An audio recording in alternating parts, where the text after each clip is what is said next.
My mom accidentally ruined my gender reveal party, then said, "You can always have another baby." But the thing was, this wasn't the first accident involving her. She accidentally announced my pregnancy at Christmas, accidentally posted the ultrasound photos on Facebook. So at our gender reveal party, we made her promise there would be no accidents. My husband and I had called everyone to watch us drop the pink or blue bath bombs into the glass tub filled with water. But just as we started counting down, my mother stepped forward, leaning over the tub to get a better angle, and accidentally knocked the bath bombs out of my husband's hands. The water turned pink instantly, and before anyone could even celebrate, she started screaming, "It's a girl! It's a girl!" She turned from the tub and hugged my husband, while I stood there holding my unused bath bombs. I was furious and crying and yelled at my mom to get out. However, my family instantly jumped in to defend her. "Your mother's just enthusiastic," my father said. I borrowed a microphone that was being used for karaoke and turned to my mom. "Apologize," I demanded through tears, ignoring my dad. My mom rolled her eyes at me. "I already said I was sorry. Now you're making things awkward. Look at how uncomfortable everyone looks," she said, as if she was actually concerned about others. I tried explaining that we only got one gender reveal. We'd never get that moment back, but she held her hand to my face and cut me off. "Fine. I'm sorry. It was an accident. I'm just excited about my first granddaughter while you're being a huge party pooper." But before I could open my mouth to retaliate, my sister walked over with a smirk. "She raised you. You should honestly be grateful." I walked away after that. I'd gotten my apology and decided to be the bigger person, but I shouldn't have been so nice. The next day, I found out that my mom had self-appointed herself as co-host to our upcoming baby shower without telling me. She'd changed up a lot of the details to the party, from pink to purple, from cupcakes to donuts. She made sure it was the party she always wanted. And as if things couldn't get any worse, my mother showed up to the baby shower venue wearing the exact same dress I had picked out. "Oh, I thought everyone would be wearing this." "My bad," she giggled. But that was a blatant lie. She'd called my husband to ask what I'd be wearing, pretending she wanted to coordinate but not match. But that wasn't even what made me upset. During the party, she stood up to give a speech nobody asked for. "Thank you all so much for going to this party. It means so much to me that you're just as excited to meet baby Charlotte like I am," she announced to everyone. The room went silent. We hadn't told anyone the name. We hadn't even finalized it ourselves. It was written in our private baby journal that we kept in our bedroom nightstand, which meant only one thing. She'd gone through our bedroom during one of her visits and rummaged through our belongings. Without permission, I stood up slowly. "You're not invited to the delivery room." Everyone held their breath as her face went red. "You can't keep me from my granddaughter's birth," she gasped. "Watch me." Half the family stormed out with her. The other half stayed but looked uncomfortable. That night, she posted on Facebook about being alienated from her grandbaby by an ungrateful daughter. The next few days were quiet, except for the passive-aggressive messages and posts made on social media. But the week before my scheduled labor date, something unspeakable happened. I was taking a nap in the living room when I heard the door suddenly swing open. In the doorway was my mother, holding a key to our house. "There you are. I'm here to apologize, so let me see the birth of my granddaughter, okay?" she asked casually. My blood went cold as I stared at the key in her hand. Forget the birth situation. This was actual breaking and entering. This wasn't normal anymore. This was obsessive. I called my husband over and asked him to escort my mother out and confiscate the keys. Once she was gone, I looked at my husband. "We need to change the locks." "My mother, she's out of control," I told him, shaking. Just as I feared, my mother returned to our house that night, but this time with a vengeance. "If I can't see my granddaughter, nobody can," she threatened. I stood there frozen, staring at the key in her hand, her words about not letting anyone see my baby playing over and over in my head. My husband moved fast, stepping between us and putting his hand up. He told her she needed to leave right now and that what she just said was completely out of line. She started to argue, but he was already guiding her toward the door, his voice firm in a way I'd never heard before. I couldn't move, couldn't think straight, just watched as he walked her outside toward her car. My hands were shaking, so bad I could barely hold my phone. I kept thinking about what she meant by that threat, about whether she would actually try to hurt me or the baby or do something crazy. Through the window, I could see her yelling at him in the driveway, waving her arms around, but he just held out his hand until she dropped the key into it. She got in her car and drove off, and I finally let myself breathe. My husband came back inside and locked the door behind him, then went through every room checking windows. I was already scrolling through my phone trying to find a locksmith, my fingers fumbling over the screen. I found one that did emergency calls and managed to schedule them for 8 the next morning, which felt like forever away. My husband asked if I was okay, and I just shook my head because I wasn't, not even close. After I hung up with the locksmith, I knew I needed to call someone official, someone who could tell me what my options were. I dialed the non-emergency police line and explained the whole situation to the woman who answered. She listened and then connected me to an officer named Brandon Banks, who asked me to start from the beginning. I told him about the gender reveal, the baby shower, finding out she'd gone through our stuff, the key, and especially the threat she'd just made. He didn't sound surprised or like he thought I was overreacting, which made me feel better. He explained that I should start keeping a detailed log of everything she does, with dates and times and exact words if I could remember them. He said to write down who witnessed each thing and to save any texts or social media posts she makes. He told me if her behavior kept getting worse, I might want to consider a temporary restraining order, and he gave me his direct number in case anything else happened. I wrote it all down on a piece of paper with my hand still shaking. My husband wanted to call his parents right away and tell them what happened, but I wasn't sure if we should tell everyone yet or wait until we had the locks changed. We ended up having a pretty big argument about it, with him saying we needed to get ahead of whatever story my mother was going to tell, and me worrying that telling people would just make everything blow up bigger. He pointed out that my mother was probably already on the phone spinning some version where she was the victim, and if we waited too long, everyone would believe her first. I hated that he was right, but he was. We finally agreed that we'd send one message to the whole family at the same time, just the facts, so nobody could say we were hiding anything or being dramatic. We decided to wait until later that night so we'd have time to figure out exactly what to say. At 11 that night, I typed out a message to the family group chat explaining that my mother had used a key we didn't know she had to enter our house without permission, and that she'd made a threatening statement about our baby. I said she wasn't welcome at our home anymore until further notice and that we were taking steps to secure our house. I kept it short and factual. No emotions, just what happened. My husband was on his phone at the same time going through our smart home app, and he found that we'd given my mother access to the garage door opener months ago when she was helping with some deliveries. He removed her access and then checked every other entry point we could control through the app. We changed the code on the keypad by the side door and made sure all the app permissions were locked down tight. My phone started buzzing with responses almost immediately, but I turned it face down and didn't look. I tried to go to bed, but I couldn't stop hearing sounds. Every little creak of the house settling, every car driving past, every branch hitting the window made me think she was coming back.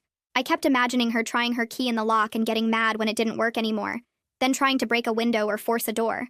I ended up on the couch with every light in the living room on, pulling a blanket around myself even though I wasn't cold. My husband came out around 2 in the morning and found me there, and he didn't even try to convince me to go back to bed. He just started doing rounds through the house, checking every window lock and door lock over and over. I'd doze off for maybe 20 minutes and then jerk awake convinced I'd heard something. This went on until the sun started coming up, and I finally felt safe enough to close my eyes for more than a few minutes. The locksmith showed up right at 8 like he'd promised and got to work immediately. He changed the locks on both the front and back doors, and then my husband asked about extra security, so the guy installed these heavy deadbolt bars that you can slide across from the inside. He also put in window sensors that would send alerts to my phone if any window got opened. I watched him take the old locks off, and it felt like watching chains come off. Even though I was so tired, my whole body hurt. My back was killing me from the awful couch sleep, and I could barely stand up straight. But I didn't care because at least now my mother couldn't just walk in whenever she wanted. The locksmith tested everything twice and showed us how all the new locks worked, then handed us the only copies of the new keys. After he left, my husband and I just stood there looking at the new locks for a minute, both of us too tired to even talk. Around 10:30 that morning, Officer Banks called me back to check in and see how I was doing. I told him about the locksmith and the new security stuff, and he said that was smart. Then he walked me through what would happen if I decided to file for a temporary restraining order. He explained that I'd need to go to the courthouse and fill out paperwork describing the pattern of behavior and why I felt threatened. He said a judge would review it and decide whether to grant a temporary order, and then there would be a hearing later where both sides could present their case. He told me to keep saving every text message, every voicemail, every Facebook post, anything my mother sent or posted. He also suggested I talk to my neighbors and ask if they'd seen anything unusual around my house, like my mother's car driving by or her walking around the property. I wrote everything down even though my hand was cramping up from exhaustion. Right after I hung up with Officer Banks, I called the hospital where I was planning to deliver. I got transferred around a few times before I ended up talking to a nurse named Marta Chang in the labor and delivery unit. I explained the whole situation and asked what could be done to keep my mother from showing up when I was in labor. Marta didn't sound shocked at all, like she'd dealt with this kind of thing before. She told me she could set up a password system on my chart so that nobody could get any information about me without knowing the password, not even whether I was admitted. She said she'd add my mother's name to a specific no-visitor list, and that security would be notified. She explained that the labor and delivery unit stays locked, and you have to be buzzed in, and without the password, nobody was getting through those doors. I felt this huge wave of relief wash over me, because at least that was one thing I didn't have to worry about anymore.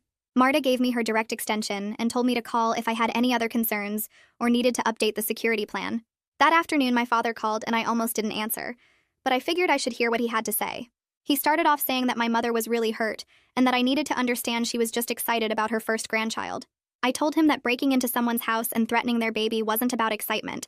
It was about control. He said I was overreacting because of hormones and that I'd understand when I calmed down. I felt my blood pressure spike, and I told him that this had nothing to do with hormones and everything to do with my mother crossing serious lines. He started in with his usual speech about how she's still my mother and family forgives family, and I just hung up on him. I couldn't listen to him make excuses for her anymore, not after everything that had happened in the last 24 hours. The next morning, I woke up on the couch with my neck hurting and my whole body stiff. I grabbed my phone, and the first thing I saw was a notification from Facebook.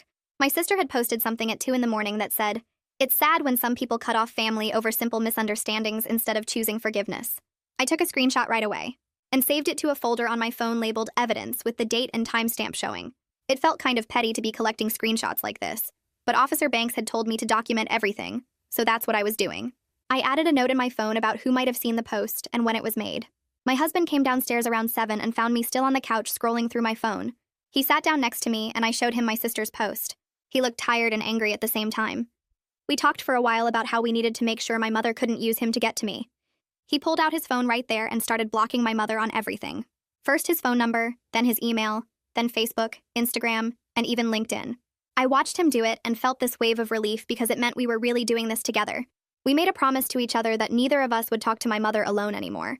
If she somehow got through to one of us, we'd tell the other person right away, and we'd only respond together if we responded at all. After he finished blocking everything, I felt like I needed to get organized. I grabbed a notebook from our desk drawer and sat down at the kitchen table. I started writing down everything I could remember about my mother's behavior over the past few months. The pregnancy announcement at Christmas, the ultrasound photos on Facebook, the gender reveal disaster, the baby shower takeover, the matching dress, the name announcement, going through our bedroom, the key incident, the thread about the baby. I wrote down exact quotes when I could remember them, and I listed who was there to witness each thing. It took me almost an hour to get it all down on paper. When I was done, I just sat there staring at all of it. Seeing everything written out like that made me realize how much I'd been making excuses for her. I'd been telling myself she was just excited, or that she didn't mean it, or that it wasn't that bad. But looking at the whole pattern together, it was actually really bad. It was a lot worse than I'd been letting myself admit. Around 10 that morning, our neighbor John stopped by. He was holding some mail that had been delivered to his house by mistake. I thanked him and was about to close the door when he said he wanted to mention something. He looked uncomfortable, but he told me he'd noticed my mother's car driving really slowly past our house around midnight 2 nights ago. My stomach just dropped. 2 nights ago was before she'd shown up with the key. That meant she'd been watching our house even earlier than I thought. I asked John if he was sure it was her car, and he said yes. He recognized it because she used to park in our driveway all the time when she visited. I thanked him for telling me and went back inside feeling sick. I told my husband what John had said, and we both just looked at each other. My husband didn't say anything for a minute. Then he went to his laptop and started looking up security cameras. By noon, he'd ordered a video doorbell camera with overnight shipping. When it arrived the next day, he installed it right away. It took him about an hour to get it mounted and connected to our phones. We tested it a bunch of times, walking up to the door and watching the notification pop up on our phones with the live video feed. I felt a little bit safer knowing we'd have video proof if my mother showed up again. The camera recorded everything and saved it to the cloud, so even if something happened to the camera itself, we'd still have the footage. That same afternoon, a huge flower arrangement showed up at our door. The delivery guy handed me this massive thing with pink roses and baby's breath and all kinds of fancy flowers. There was a card attached. I opened it and my hand started shaking when I read what it said. "See you in the delivery room. Can't wait to meet my granddaughter." I was so angry I could barely see straight. She was treating this whole thing like a joke, like I hadn't meant what I said. I took photos of the card and the flowers from multiple angles, making sure the card was clearly visible in the pictures. Then I called a local nursing home and asked if they accepted flower donations. They said yes, so I drove over there and dropped off the whole arrangement. I wasn't keeping anything from her in my house. The next morning, I had my first appointment with a therapist named Leah, who specialized in family boundary issues. My regular doctor had recommended her after I'd called crying about the whole situation. Leah's office was in a small building downtown, and when I walked in, she seemed really calm and normal. We talked for almost an hour about everything that had been happening. She didn't seem shocked at all by any of it. She said she'd worked with lots of families dealing with boundary violations, and that my mother's behavior was definitely concerning. She helped me start making a safety plan for different situations that might come up, like what to do if my mother showed up at the hospital, what to do if she tried to contact my husband's family, what to do if she posted something really bad on social media. Leah also taught me some breathing exercises for when I started feeling panicked. She said I needed to take care of myself and the baby, and that meant managing my stress level. I left her office feeling like at least someone understood what I was dealing with. 2 days later, I met with Officer Banks again at the police station. He'd asked me to come in so we could work on drafting a cease and desist message. We sat in a small meeting room and he pulled up a template on his computer. Together, we filled it in with specific details about my mother's behavior and clear statements about what she needed to stop doing. No contact with me, no coming to my home, No attempting to visit me at the hospital. No posting about me or my baby on social media. Officer Banks said we weren't going to send it just yet. He wanted me to have it ready in case I needed to file for a restraining order later. If I did need to file, it would help my case to show that I'd tried other steps first. He saved the document and emailed me a copy. That afternoon, I called the hospital where I was planning to deliver. I asked to speak with the labor and delivery unit and got transferred to Nurse Marta again. This was my pre-admission appointment where we went over all the medical stuff, but I also wanted to finalize the security plan. Marta and I set up a code word that I would use when I arrived in labor. The code word was butterfly, because it was random and my mother would never guess it. Marta explained again that their security team dealt with difficult family situations all the time. She promised me that without my code word and explicit permission, nobody was getting past those locked doors, not even if they claimed to be family, not even if they caused a scene. She gave me her direct number again and told me to call if anything changed or if I had new concerns. I was just starting to feel like maybe I had things under control when my phone rang from a number I didn't recognize. I almost didn't answer, but I thought maybe it was something important, like the hospital calling from a different line or the police with an update. I answered and immediately heard my sister's voice. She didn't even say hello. She just launched right into it. She said I was destroying the family. She said I was breaking Mom's heart. She said I was being selfish and cruel, and that I was going to regret this. She kept talking, and I could feel my blood pressure going up. My face got hot and my heart started pounding. I tried to say something, but she just kept going. Finally, I hung up on her right in the middle of a sentence. I sat there holding my phone and shaking. My husband came over and asked what was wrong. I told him my sister had called and he looked so angry. He took my phone and blocked that number too. Then he made me sit down and do the breathing exercises Leah had taught me until my heart rate came back down. That night I couldn't sleep, so I sat at the kitchen table with my phone and started making a list. I created a new document and titled it Emergency Contacts. I typed in Officer Banks's direct number at the top, then added the hospital security line that Marta had given me. I scrolled through my contacts and found our lawyer friend's number and added that too. John's number went in next because he'd been watching out for us. I organized it by situation, like if my mother showed up at the house, call John first to see if he saw anything, then call the police. If something happened at the hospital, call Marta and security. If we needed legal advice, call the lawyer. Just having it written out made me feel like I had some control over what might happen. The next morning, my husband came downstairs looking upset and holding his phone. He showed me an email that had come to his work address overnight. It was from my mother. The subject line said, "Important information about your wife," and when I opened it, my hands started shaking. She'd written this long message about how I was clearly having a mental breakdown from pregnancy hormones. She said my husband needed to protect our daughter from my unstable behavior. She claimed I was keeping the baby from family who loved her, and that isolation was a sign of postpartum psychosis, even though I hadn't even given birth yet. She ended it by saying she was available to help him get me the treatment I desperately needed. My husband looked embarrassed and told me he was worried his coworkers might have seen it in his inbox. He forwarded the email to me so I could save it. Then he sent a message to his HR department explaining the situation. He added my mother to his spam filter and blocked her email address. I saved the email in my evidence folder with a screenshot and the date. That evening, we sat down on the couch together, and my husband turned to face me. He took my hands and told me he was completely on my side, and nobody was going to make him doubt that. He said watching my mother's behavior get worse and worse had actually shown him that I'd been way too patient with her, not too harsh. He told me he was proud of me for protecting our family, and that he'd do whatever it took to keep us safe. I started crying because I'd been so scared that my mother's campaign might work, and he might start questioning whether I was overreacting. Hearing him say those things made me feel less alone. My next therapy appointment was 2 days later, and I brought all the new evidence with me. Leah looked through the work email and the screenshots from my sister's calls and posts. She helped me understand something I hadn't really thought about before. She said I was grieving the mother I wished I had, not the one I actually had. She explained that it was totally normal to feel sad about enforcing boundaries even when they were absolutely necessary for safety. She said the grief didn't mean I was making the wrong choice. It just meant I was human, and I'd hoped for something different. That made so much sense to me because I did feel sad sometimes, even though I knew I was doing the right thing. I wasn't sad about losing my actual mother's presence because that had always been stressful and controlling. I was sad about losing the idea of having a normal mom who respected me. Leah taught me that I could grieve that loss while still protecting myself and my baby. The morning after that therapy session, John knocked on our door looking really uncomfortable. My husband let him in and John pulled out his phone.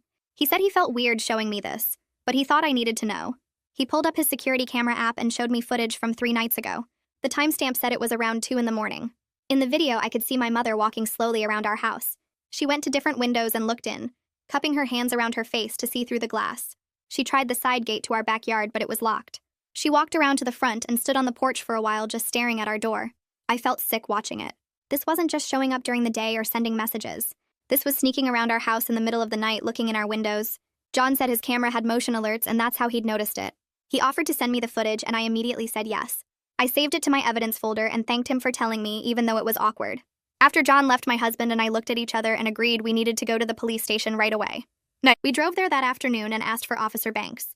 He came out to meet us and took us to a small meeting room. We sat down and I showed him everything I'd collected. The emails, the texts, the Facebook posts, the sisters' calls, John's security footage showing my mother prowling around our house at night. Officer Banks was really kind but also professional. He didn't act shocked or like I was overreacting. He just carefully logged everything into their system. He made notes about the pattern of behavior and how it was getting worse. He specifically noted the neighbor's camera footage and the threatening statements my mother had made. He explained that all of this was going into an official report, and that I could use it if I needed to file for a restraining order. He thanked us for documenting everything so thoroughly, and said that kind of evidence made a huge difference in these cases. That evening, I was checking Facebook before bed and saw that my mother had made a new public post. My stomach dropped when I read it. She'd written the name of the specific hospital where I was planning to deliver.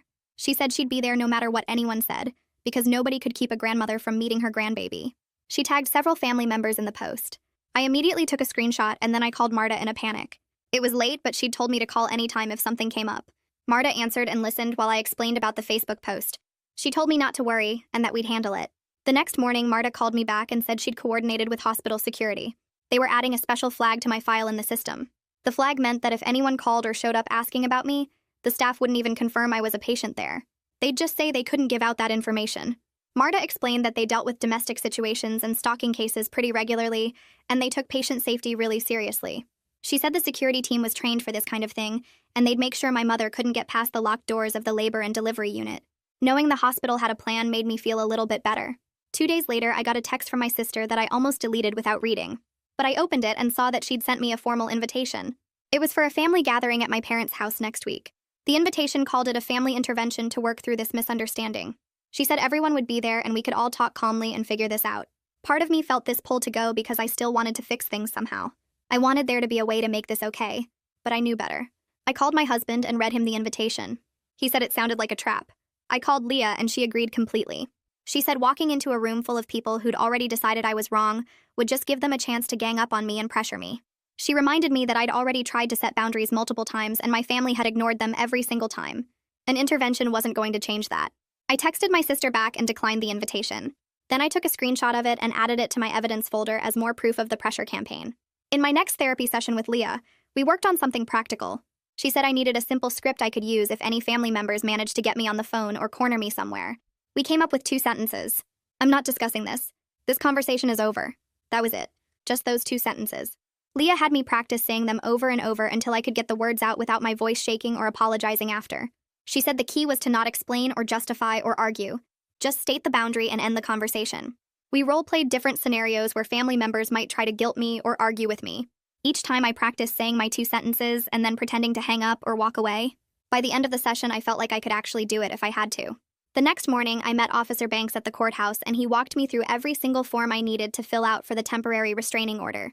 My hands shook as I wrote down dates and descriptions of what my mother had done, and seeing it all on paper made it feel more real and more scary at the same time. Officer Banks was patient and helped me organize everything in the right order, explaining what the judge would want to see and how to describe the pattern of behavior. I had to include the gender reveal incident, the baby shower name announcement, the unauthorized key entry, the threat she made, and all the Facebook posts. After we finished the main paperwork, Officer Banks drove me to John's house so he could sign a notarized statement about what he'd witnessed. John had written down the dates and times he saw my mother's car driving past our house and the security footage of her trying to look in our windows. Having a neighbor willing to put his name on an official document meant everything, because it proved I wasn't making this up or being dramatic. We got John's statement notarized at the bank and added it to my file. Back at the courthouse, I had to use the bathroom, and that's when everything hit me all at once. I locked myself in a stall and cried so hard I thought I might throw up. This was my mother. I was filing legal papers to force my own mother to stay away from me. But I pulled myself together, washed my face, and went back out to submit all the forms to the clerk's office. The clerk reviewed everything and stamped it received, and Officer Banks told me I did a good job and that this was the right thing to do. That evening around 8 o'clock, 2 police officers knocked on our door, and I nearly had a heart attack thinking something terrible had happened. But they explained that someone had called in a welfare check claiming they were worried about a pregnant woman being held against her will at our address. The officers were really nice and apologetic when they realized it was a false report. They could see I was fine, that my husband wasn't holding me prisoner, and that our home was safe and normal.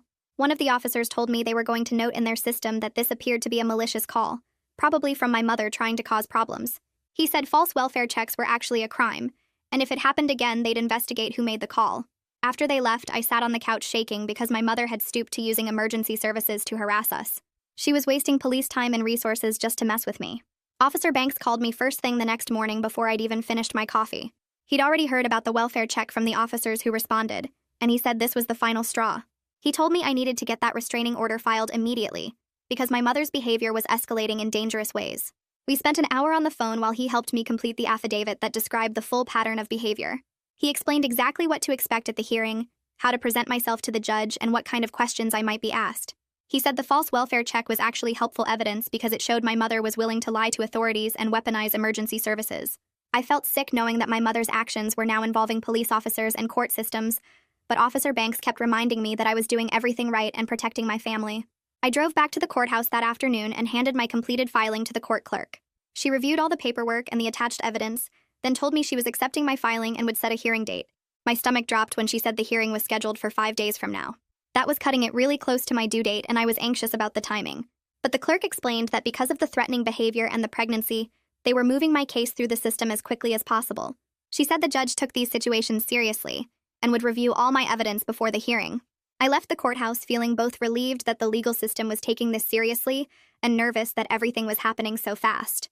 When I got home, my husband showed me an email my mother had sent him with the subject line in all caps reading "Last Chance." I felt my blood pressure spike as I read her demanding that we apologize to her and let her back into our lives before the baby came. She wrote that this was our final opportunity to fix things and that she wouldn't be so forgiving if we waited any longer. My husband hadn't responded to the email and said he had no intention of ever responding. We saved the email and added it to our evidence file because it showed she was still trying to find ways around my boundaries and still acting like she was the victim. The fact that she sent it to my husband instead of me proved she was trying to manipulate him and drive a wedge between us. During my next therapy session, Leah gave me homework that felt overwhelming but necessary. She said I needed to create a media blackout plan for the week I went into labor, which meant deciding exactly who got told when and making sure those people understood they couldn't post anything online. We spent the whole session narrowing down the list of people I could trust. I realized I couldn't tell my father because he'd tell my mother immediately. I couldn't tell most of my extended family because they'd been siding with my mother on social media. We ended up with just 3 people on the list: my husband's parents and my best friend from college. All 3 of them had proven they could keep information private and wouldn't post anything on Facebook or Instagram. Leah made me practice exactly what I'd say to each of them about why they couldn't share the news publicly. 2 days later, I came home from a doctor's appointment to find a wrapped gift sitting on our front porch. There was a card from my sister saying it was a present for the baby, and that she hoped I'd accept it even though we weren't talking. Part of me wanted to just throw it away, but I brought it inside and opened it. It was a really cute stuffed elephant, soft and perfect for a newborn. I was actually touched for about 5 seconds until I squeezed the elephant and felt something hard inside. I ripped open the seam and found an AirTag tracking device sewn into the stuffing. My hand started shaking so badly I dropped the elephant on the floor. Someone had deliberately hidden a tracking device in a baby gift. My sister or my mother or both of them together had planned this. They wanted to track where the baby went, or maybe they wanted to track when we left for the hospital. I couldn't think straight and I could barely breathe. My husband found me sitting on the floor staring at the AirTag, and he immediately took over. He called Officer Banks while I just sat there trying to process that my own family would do something this creepy. The next morning, we went to the police station and filed a supplemental report about the tracking device. Officer Banks took photos of the elephant, the torn seam, the AirTag, and the card from my sister. He added everything to the restraining order evidence file and said this was actually helpful for the court case, even though it was horrible for me to experience. He explained that this kind of thing showed a clear pattern of invasive and obsessive conduct that went way beyond normal family drama. The judge would see that my mother and sister were working together to stalk me and violate my privacy in increasingly serious ways. Officer Banks said the tracking device was proof they were planning something, maybe planning to follow us to the hospital or show up wherever we took the baby. I felt validated that he took it so seriously, but I also felt more scared than ever. That afternoon, my father called my husband's cell phone instead of mine. My husband put it on speaker so I could hear, and my father admitted that my mother had taken the house key from his keyring without asking him. He said he'd noticed it was missing a few days after the incident at our house and confronted my mother about it. She'd confessed to taking it but told him it was her right as a grandmother. My father sounded tired and sad as he explained this, and for a second I thought maybe he was finally going to help us. But then he said he couldn't give a formal statement to the police because he couldn't betray his wife like that. I felt betrayed all over again because he knew exactly what she'd done wrong, but he still wouldn't help stop it. He chose his loyalty to my mother over protecting his pregnant daughter and granddaughter. My husband thanked him for the information and hung up, and I cried because I'd lost both my parents in this mess. My husband spent that evening creating a very specific list of exactly 2 people who were allowed to know when I went into labor. Just his parents. That was it. We decided even my best friend would find out after the baby was born because we needed the tightest possible circle. The next day, we drove to the hospital for a final pre-admission tour, and we practiced the code word system with the labor and delivery staff. We met with Marta again, and she walked us through exactly what would happen when we arrived. We'd use the code word at check-in, and our names would be completely hidden from the system. We practiced saying the code word out loud so it wouldn't feel weird when the real moment came. Having everything planned out and tested like this made me feel more prepared and way less scared about the actual delivery day. I knew the hospital had our backs, and that my mother couldn't just walk in and ruin everything. We drove home that night, and I actually felt like maybe we could do this. Maybe we could have our baby safely without my mother destroying it. That night, I couldn't sleep, so I sat at the kitchen table around midnight with a notebook and started writing. I wrote about how much it hurt to lose my mother's place in my life, but how I couldn't keep accepting her behavior just because she was family. I wrote that I'd rather have safety and peace for my daughter than chaos and constant violations of our boundaries. Putting the words on paper helped me process the grief I was feeling, while also making me more sure that I was doing the right thing. I folded the letter and tucked it into my pregnancy journal so I could read it again if I started doubting myself. The next morning, my phone rang at 8:30, and it was the court clerk calling to tell me the temporary restraining order had been granted, based on all the evidence we submitted. She explained that the judge reviewed everything, including the tracking device, the unauthorized key, the threats, and the neighbor's camera footage. The order said my mother had to stay at least 100 yards away from me, our home, and the hospital where I planned to deliver. I felt this huge wave of relief wash over me because now there was legal protection in place. But the clerk also explained that the order couldn't actually take full effect until my mother was officially served with the papers by a process server. Until she received the documents in person, the restraining order existed but couldn't be enforced. The court had already sent a process server to my mother's house that morning to deliver the papers. I waited by my phone all day hoping to hear that it was done, but around 4 p.m. the process server called to say my mother wouldn't answer her door.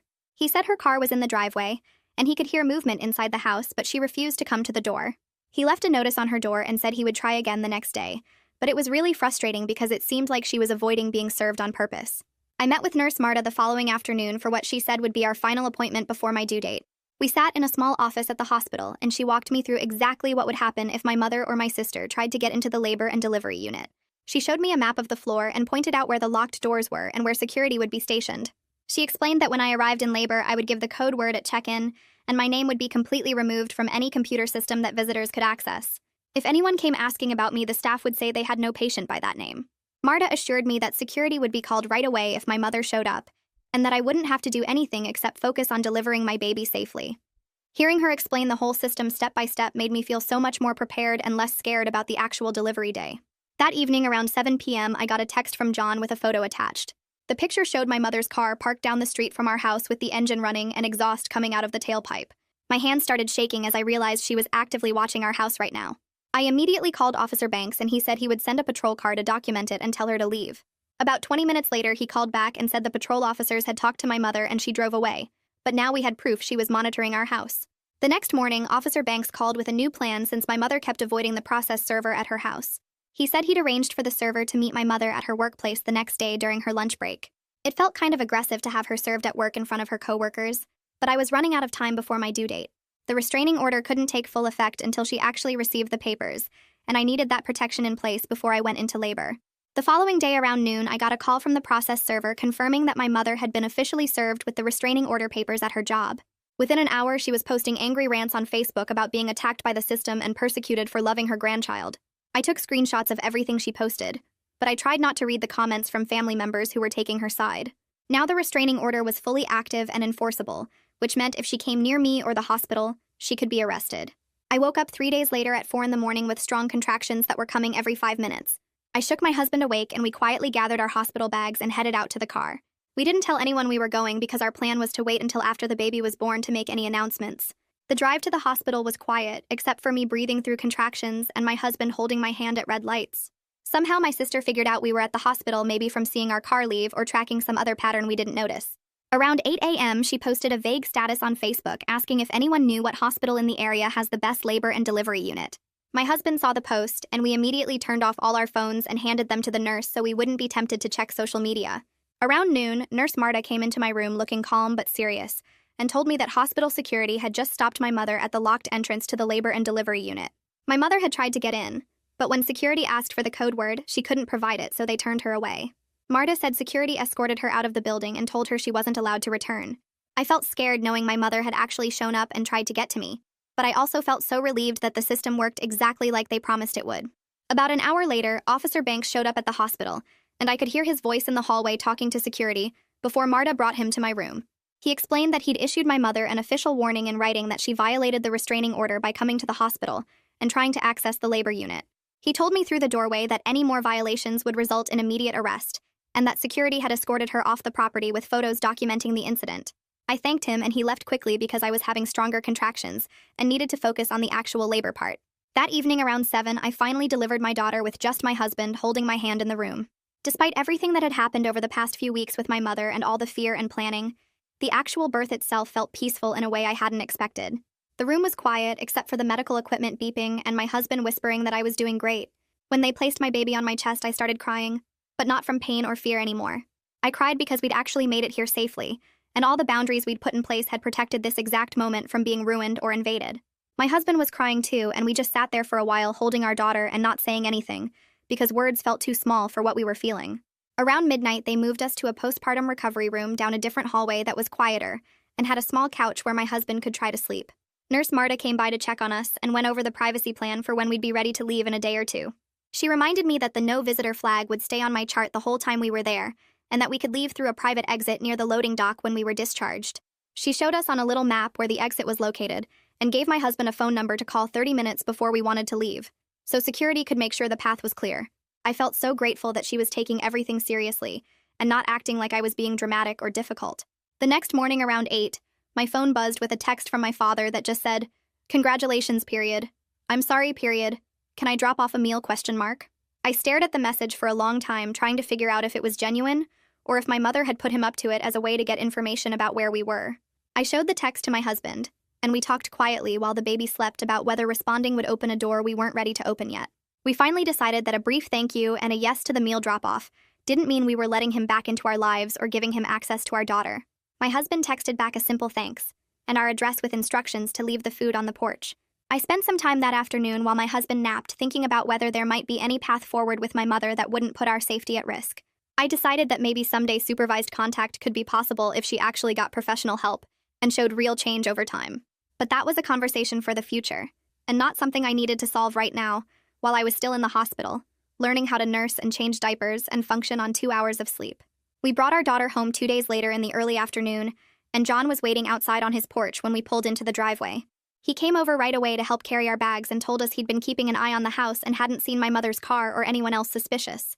His kindness made me want to cry again because it reminded me that family isn't just about who you're related to by blood. Family is about who shows up and respects your boundaries and helps carry your bags when you're exhausted. A few days after getting home, I had a phone check-in with Leah scheduled for the afternoon when my husband could watch the baby.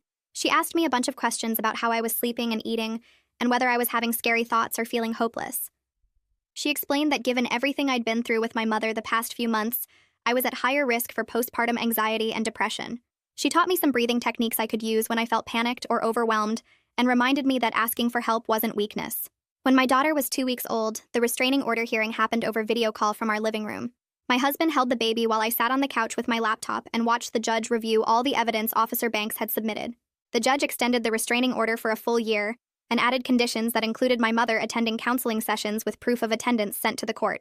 I felt this huge sense of relief knowing the legal protection was solid and documented, and that there would be consequences if she violated it again. That same evening, my husband and I worked together to write a careful email to the extended family explaining our position going forward. We said that any future contact with my mother would require proof she was actively in counseling, that visits would be supervised only, and that our boundaries were absolute and non-negotiable. We weren't completely cutting off the possibility of reconciliation someday, but we were making it clear that the terms would be ours to set, and not up for debate. A few days later, I got a message through the hospital's patient portal from Nurse Marta, checking in on how I was doing at home. She confirmed that my medical records were locked and flagged in their system, so my mother couldn't access any information about the birth or my recovery. She also sent me links to some postpartum support groups in the area, and reminded me I could always call the unit if I had concerns or questions about anything. A few days later, Officer Banks called my phone around lunchtime while I was folding tiny baby clothes on the couch. He told me my mother had enrolled in a court-mandated counseling program after the violation warning at the hospital, and that the court had received her first proof of attendance. I felt this weird mix of hope and fear hearing that because part of me wanted to believe she might actually change, But Officer Banks kept talking and reminded me that restraining orders exist for a reason, and I shouldn't let my guard down just because she was going through the motions of counseling. He said people can attend therapy and still not respect boundaries, so I needed to stay alert and keep documenting anything that felt off. I thanked him and hung up feeling like I'd been given permission to not forgive her right away, which was something I didn't realize I needed. That evening after my husband took over diaper duty, I went into the nursery and sat in the rocking chair holding my daughter while she slept against my chest. The room was quiet except for her tiny breathing sounds and the hum of the white noise machine we kept running. I looked around at the changing table we'd set up, the crib with the mobile hanging above it, the bookshelf already filled with board books from friends who respected our boundaries. My home felt peaceful in a way it hadn't in months, maybe even years if I was being honest with myself. The locks were changed so my mother couldn't just walk in anymore. The boundaries were clear and backed up by legal documents that had real consequences attached. The people who had access to our lives now were people who actually respected us, instead of people who thought love meant ignoring what we asked for. I realized I was grieving the grandmother relationship I'd wanted my daughter to have, the kind where grandma comes over for Sunday dinners and teaches her to bake cookies and tells her stories.